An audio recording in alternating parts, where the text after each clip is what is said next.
I'm going to talk to you today about an extraordinary man, Oskar Schindler. Now, I'm sure most of you have heard the name Oskar Schindler, probably because you saw the Steven Spielberg film back in the early 90s. So rather than just retell the tale of Schindler's List, the film, I thought I'd talk about something, I'd make it a little bit different for you. I'm going to talk about Oskar Schindler, certainly, but I'm also going to talk about Krakow, a city in Poland. A city in Poland that's a very, very pretty little city that Oskar Schindler became famous in. And you can't really talk about Oskar Schindler without talking about Schindler's List, the list of the nearly 1,200 Jewish people who were saved as a result of working in his factory for Oskar Schindler. Before I start, I think I better show you a couple of little things I brought with you. More will become clear later on. First of all, a copy of Thomas Keneally's book, an Australian writer.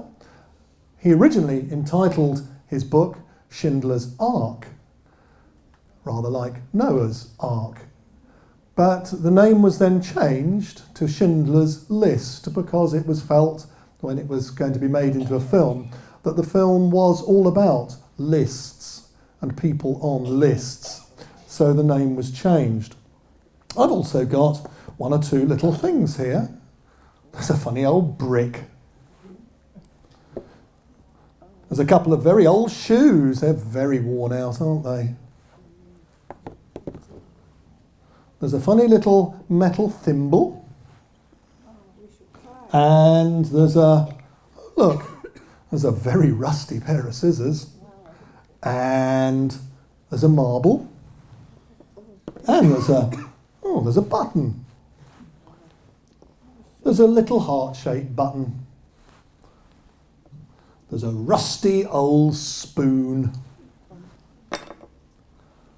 There's the remains of a potato peeler.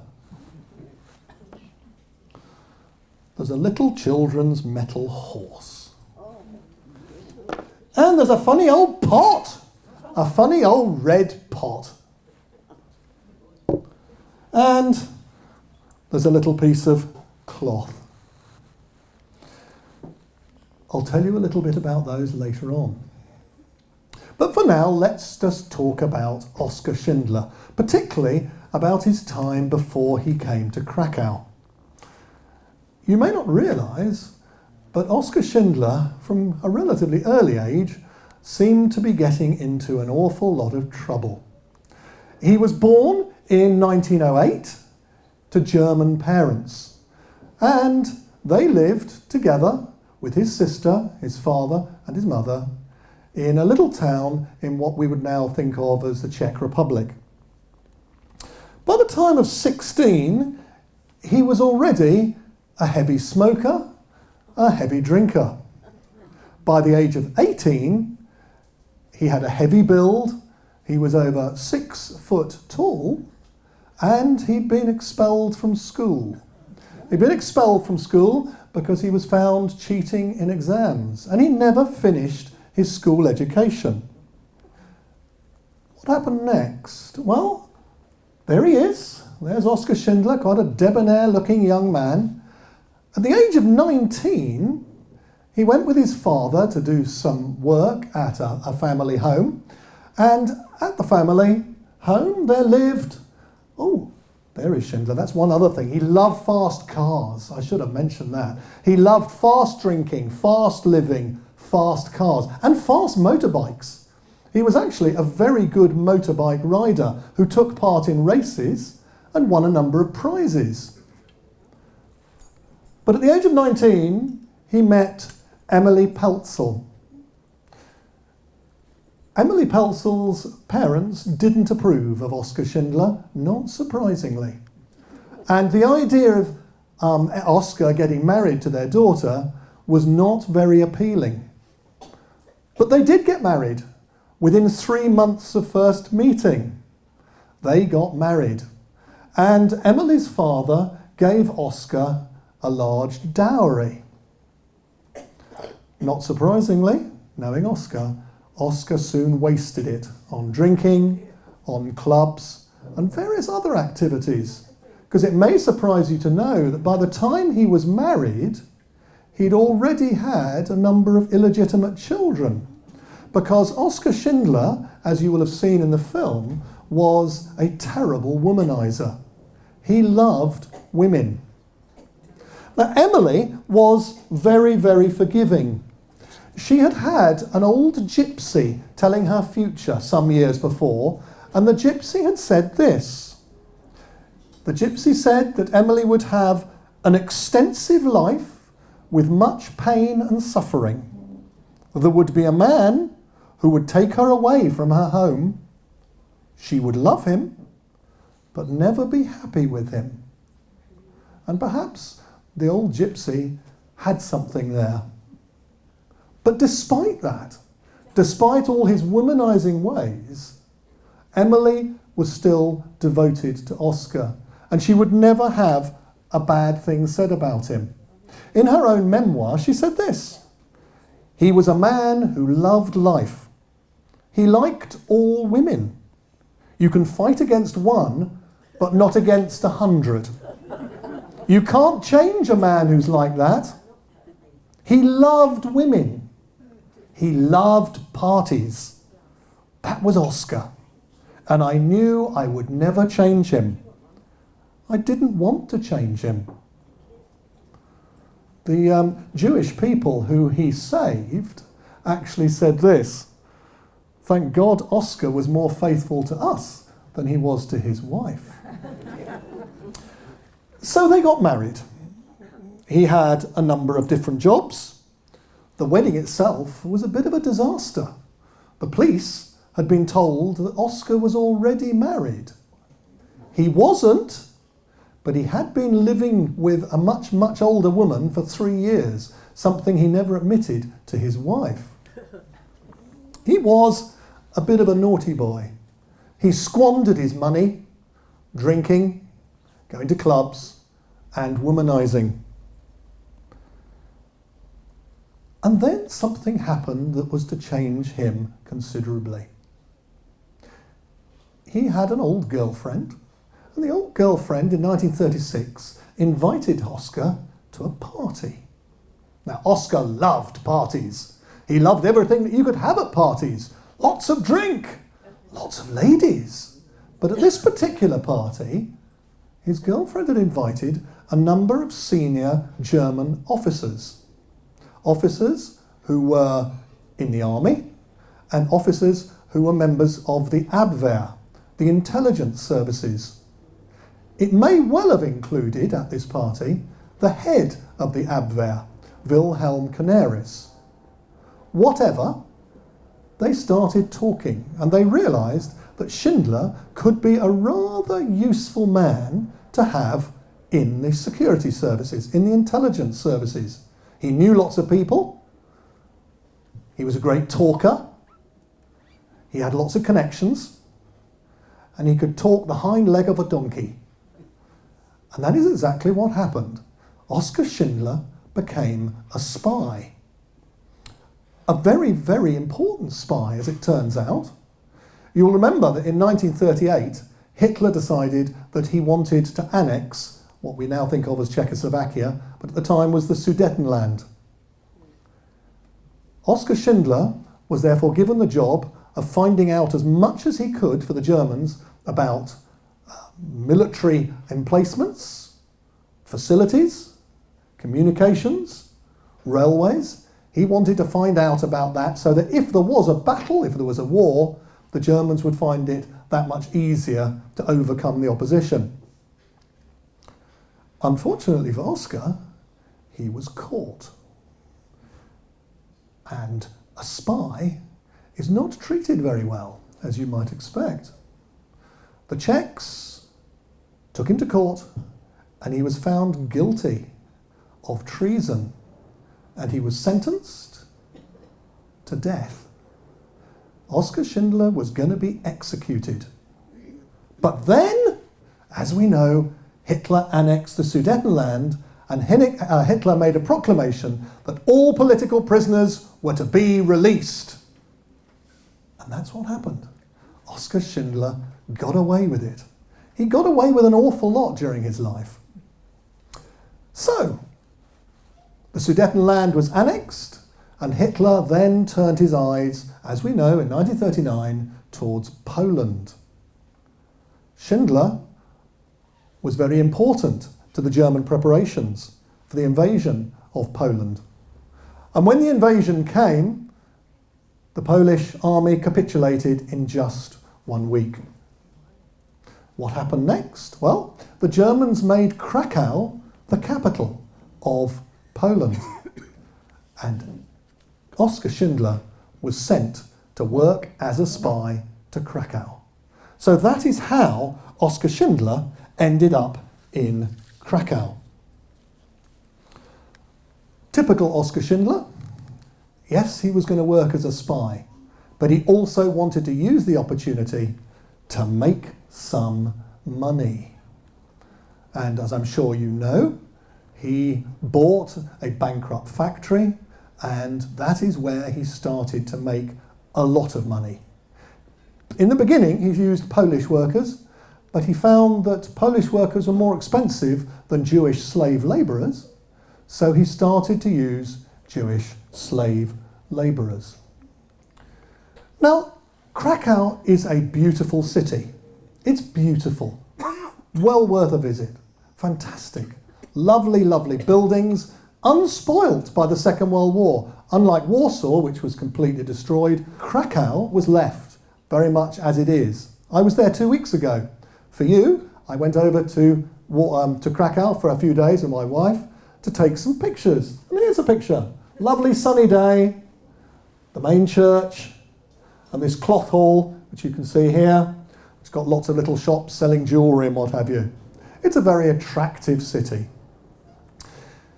I wanted to find what I could about the traces of Schindler. What could I find about Schindler that was still able to be seen in Krakow? What could I find that was still related to all his Jewish workers? What remained of Jewish Krakow, which was a thriving Jewish, but there was a Jewish part of the city, which was very, very full of Jewish people. This is Schindler's front door. This is his apartment. Now, if you've seen Schindler's List, you will see this particular scene. You can see there the Germans, and here are the Jewish residents of this house are being evicted, and Oskar Schindler moved in. I couldn't resist just having a little picture outside the front door of Schindler's apartment. I actually went into the building just to have a look, to sort of get the feel, the atmosphere of the place. I actually went up the stairs to his very front door. Unfortunately, when I said that I was from England and I'd love to take a photograph, the lady wasn't too keen on opening the door, but I did get as far as his front door. Somewhere I really felt that I was close to Schindler. I knew he'd been up those stairs many, many times, and he had been in and out of that front door on countless occasions. And for the first time, I really did feel close to Schindler. Now, there are 5 little areas I'm going to talk about that have a Schindler or a Jewish connection. The first is the Kazimierz, the Jewish quarter. It was inhabited by many thousands of Jewish people before and in the early part of the Second World War, before they were evicted and sent to the Jewish ghetto. If you visit the area, it is now very popular with tourists, and there are certain signs of its Jewish past. Here, this street, you can see the synagogue at the end. Lots and lots of cars now, and lots of tourist vans, lots of people. And this, incidentally, is where Schindler's List was largely filmed, in and around this area. I suppose it's not surprising. There are lots of little Jewish souvenir shops. If you want to buy a little Jewish hat, a kippah, you can. Or if your taste was for a little Jewish figure, maybe that would be something you would take home as a memento. Or here, Some little stars of David with some amber inside. There's a Jewish star in some of the railings, still there, Star of David. Jewish railings, menorah railings. Even the synagogue. Synagogue is still there, untouched. This is 450 years old, this synagogue, the Rema synagogue. And beside it, the Jewish cemetery. Stones going back many, many, many, many years, many centuries. Unlike most other Jewish cemeteries, which of course had the stones taken by the Nazis, either broken up or used to make roads, paved roads with solid stones. A little bit more about that later. Here's the large synagogue, beautiful building, and there's the inside of it. Still there, you can still visit it. And undoubtedly, Schindler's Jews, the Jews who Schindler saved, they would have lived in this area. They would have visited the synagogue. They would have walked the streets, just like I walked the streets 2 weeks ago. Now, this is the Jewish quarter. As I'm sure you are aware, they didn't stay there for very long once the Nazis came. They were evicted forcibly and they were sent down to the ghetto. You can see the size of the Jewish quarter, the original Jewish quarter, and how small the ghetto is. You will therefore get some idea of the appalling conditions that people had to put up with. The Nazis very quickly ratcheted up the pressure. In December 1939, Jewish people started to be forced to wear a star. Now, this is the original sort of star. This was like an armband with the Star of David on it. You'll see later they were expected to wear a yellow star on the outside of their jackets. Very quickly, they were forced, if they were between the age of 12 and 60, they were forced to go to a labour camp. And then they were forced to give in their cars or their bicycles or maybe their motorbikes. They weren't allowed to change their residence or sell their house. And ultimately, they were forbidden to travel by train. The ghetto, here it is very small. It's very compact. Can you see anything of the ghetto? Well, you can.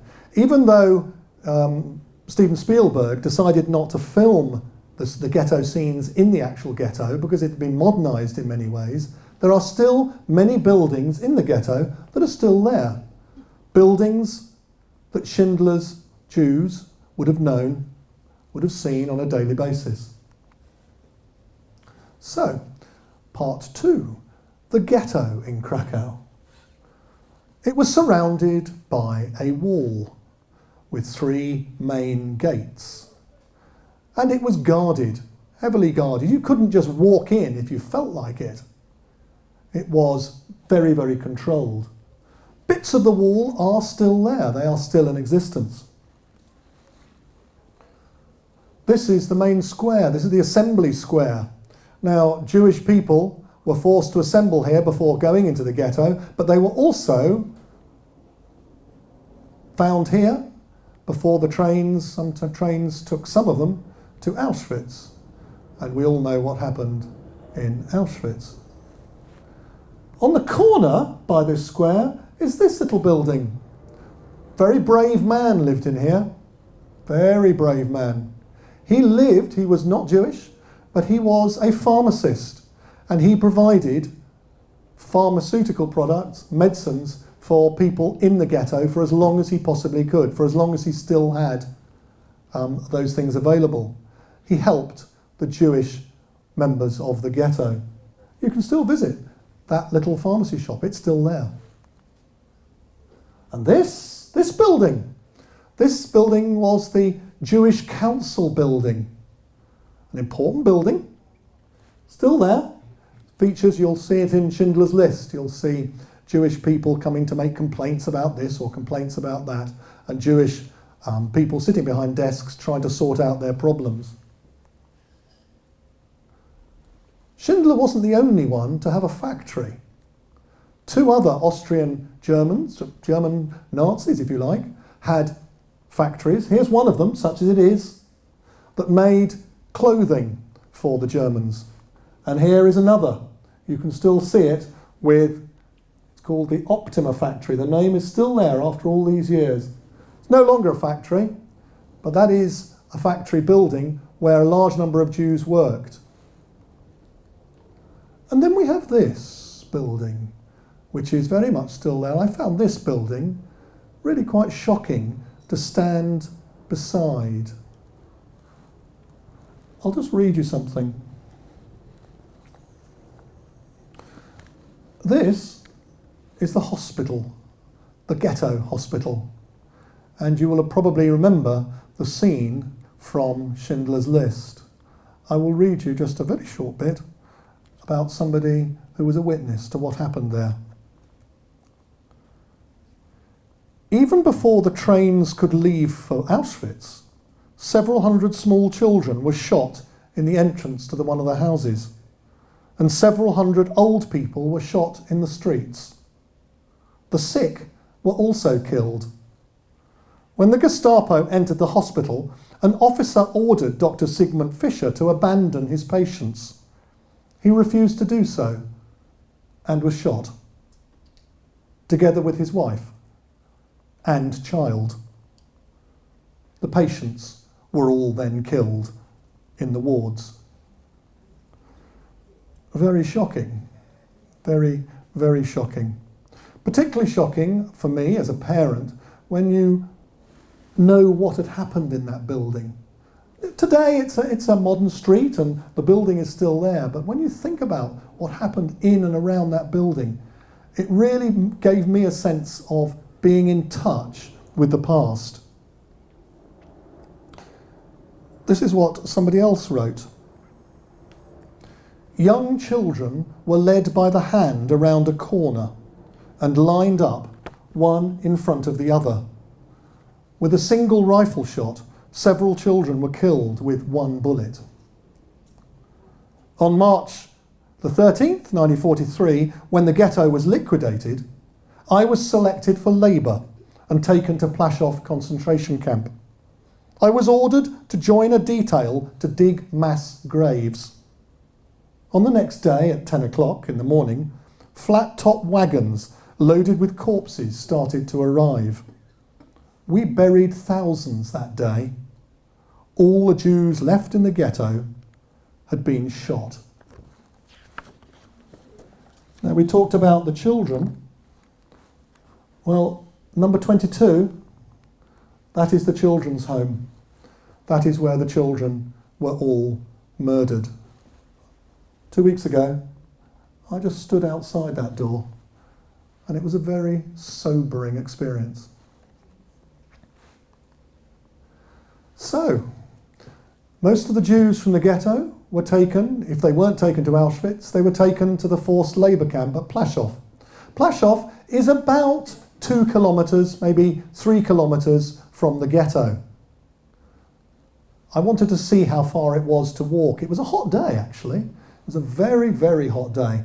And I walked in my comfortable shoes and my comfortable clothes to what remained of Plaszow camp. It was hot and it was a pretty exhausting walk. Remember that Schindler's Jews who worked in his factory had to do that walk every day, backwards and forwards, on very limited food and not the best clothing like I was wearing. Here I'm going to show you some pictures of what it was like and what it's like now. The Germans thought it was very funny, I think, to build a concentration camp on the top of Jewish cemeteries. Really belittling, really belittling. Sacrilegious, some might say. They took the Jewish tombstones and they made them into roads so that the prisoners would have to walk on these on a daily basis. The actual cemetery, all the tombstones have gone. That's all that's left, the remains of the graves. And this This fine building, pre-war building, this is part of, attached to the cemetery. This is a pre-burial building. Very impressive, large building. Germans weren't going to stand for that, were they? They just blew it up, smashed it to bits, and used bits of the stone again for building materials. This is the main square in Plaszow, where the Jews were required to assemble for roll call every day. That's what it was like, surrounded, as you can see, by all the huts. The conditions in the camp were pretty intolerable, particularly when more and more people were forced to live there, up to 25,000 people at one point. And there it is today. Hardly recognisable, is it? That's what it was. All the buildings have gone. I've got two little pieces I want to read to you. The first one is about making the roads from those stones I showed you earlier. They had to remove the bodies, of course, from the cemeteries. And one of the people, the Jewish slaves, if you like, were forced to do this. One of them said this: "During the levelling of the area, an excavator was digging out bodies, some of them wrapped in prayer shawls. One German and one Jew were pulling out gold teeth from the body's jaws. Nothing was wasted. The Nazis wanted everything, particularly gold, which was then melted down." I stood there and I looked across where the ghetto is over in the distance,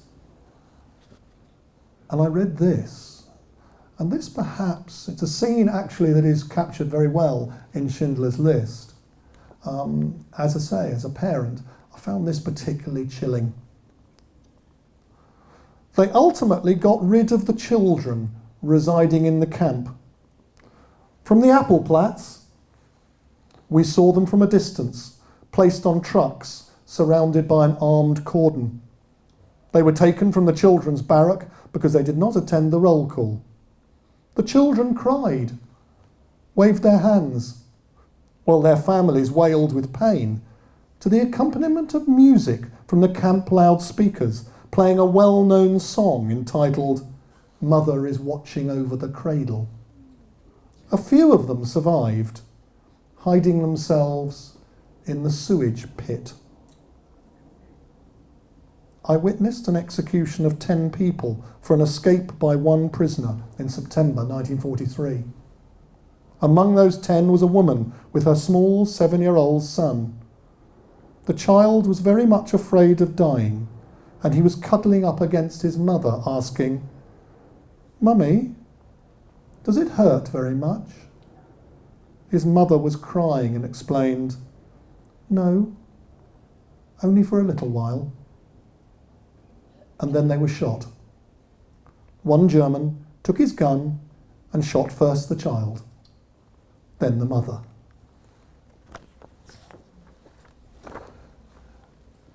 There is one other thing that really does send a chill through you. Not the camp, as it was, not the pictures that you can see, not this, which is where those executions took place. There are 2 execution places in Plaszow.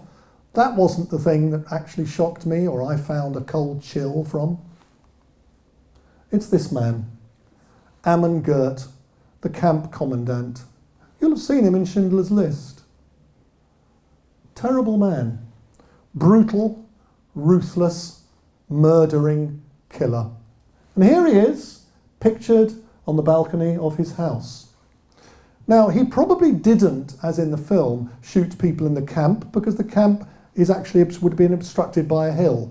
But we know from witnesses that he did shoot people from here with his gun. There is the house today. There is the balcony. It's modernised now, as you can see. It's been repainted. Somebody still lives there. Must be very creepy, mustn't it? This terrible man. If you don't realise how terrible he was, I've just got 3 very short examples. Goethe was a hideous and terrible monster who was more than 2 meters tall. Anyone who was being whipped by him was forced to count in a loud voice at each stroke of the whip, and if he made a mistake, was forced to start counting over again. My sister Hella was in a group of women sitting, breaking tombstones into tiny pieces for building roads. Another older woman was working with Hella when Goethe appeared and told the older woman she was not doing it right. Goethe showed her how to do it. When the old woman returned to her work, Goethe shot her. It was May 1943. There were about 50 of us in the barracks in Plaszow. Goethe arrived and asked how many prisoners were present. Ferber replied, 50 or 51. Goethe shouted, "Are there 50 or 51?" Ferber said that maybe one had gone to the toilet. Goethe pulled his pistol and shot Ferber in front of me. He was dead before he hit the ground. And then, the one place where perhaps you felt there was something brighter to experience. Schindler's factory. It's still there. I visited it a few years ago before it became a museum, and it was very strange walking around the old buildings, up the stairs that I knew Schindler had walked up, walking around his office. Today, it's quite a tourist attraction because perhaps of the film, but you still feel that you've got a sense of being in touch with Schindler himself. Particularly when you look at old photos like this. Notice dear old Schindler here. Look how many women he's surrounded by. Not surprising. Outside his factory. And standing on that very spot, I found quite sobering. I found it was something I really wanted to do when all the crowds had gone, peace and quiet reigned, and standing just in front of those main gates where, as you can see, Schindler himself, even the windows, all the same shape and size. They've now got pictures in, but otherwise it hasn't changed that much. There's his study, his office, with the map of Europe behind it. And there are the stairs that you see in the film Schindler's List, because Schindler's List was filmed in this factory.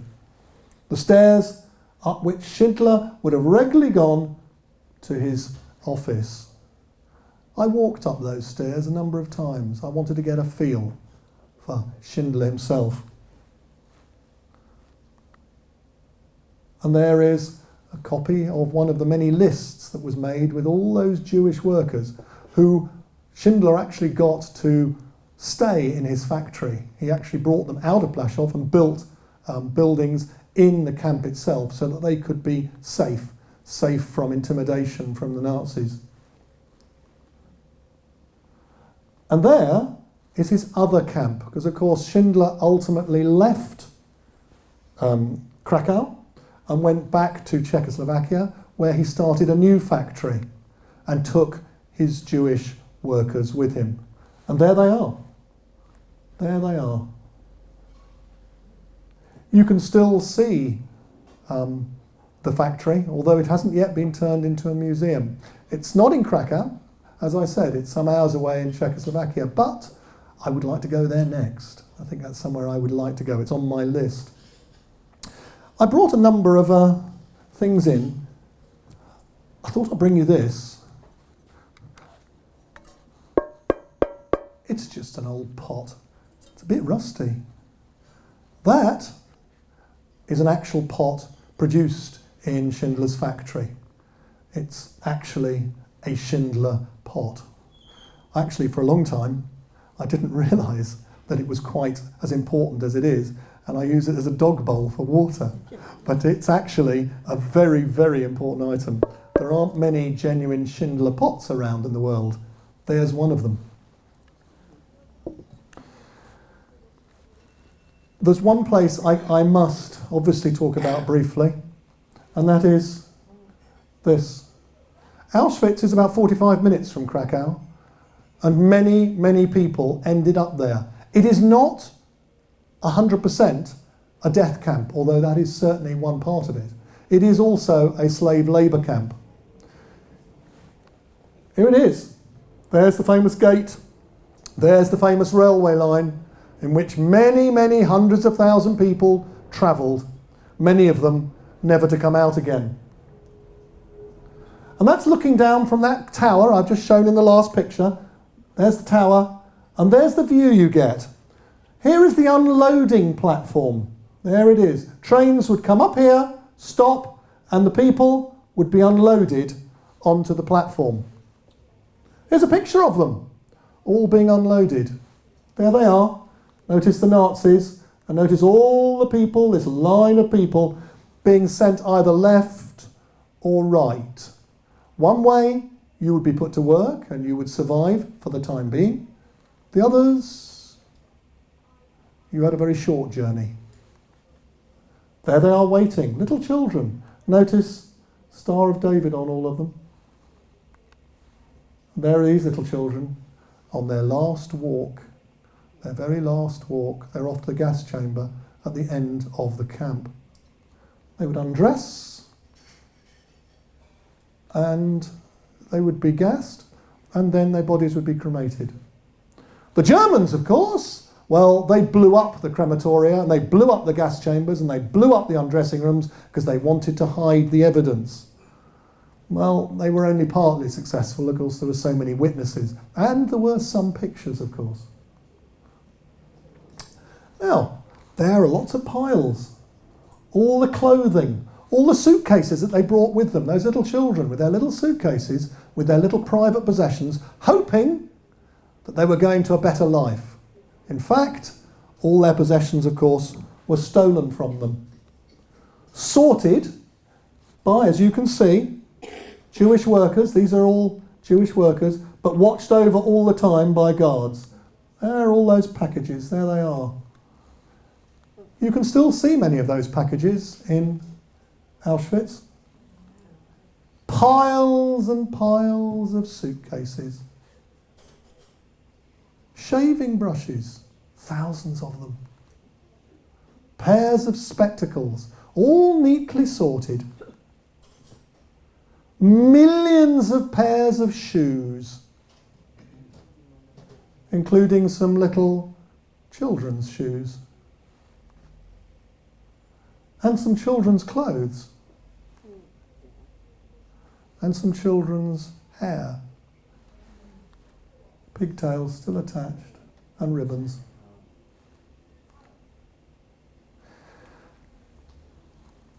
I brought in a couple of things here, just to make the point. This is a brick from Auschwitz gas chamber.